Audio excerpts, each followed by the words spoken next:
ST certificate issue হয়েছে, দুয়ারের সরকারের নাম করে যে তৃণমূল সরকার এই 15 বছরে যত এসটি সার্টিফিকেট ইস্যু করেছে সমস্ত এসটি সার্টিফিকেটকে ক্যান্সেল করব, এটা আমার কাছে বড় চ্যালেঞ্জের বিষয়।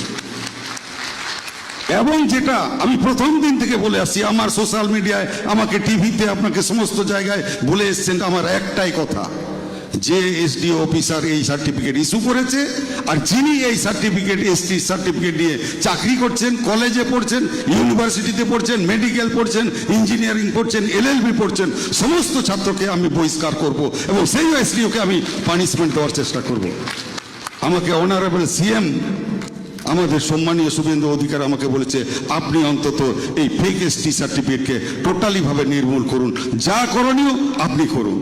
আমি অনারেবল প্রিন্সিপাল সেক্রেটারিকে আমি অর্ডার দিয়েছি, আমি প্রিন্সিপাল সেক্রেটারিকে, আমি বিসিডব্লিউ অফিসার তাকে অর্ডার দিয়েছি, আপনি ইমিডিয়েটলি, আমি উইদিন 15 দিনের মধ্যে আমি দেখতে চাই কত সাসপেন্ড হবে।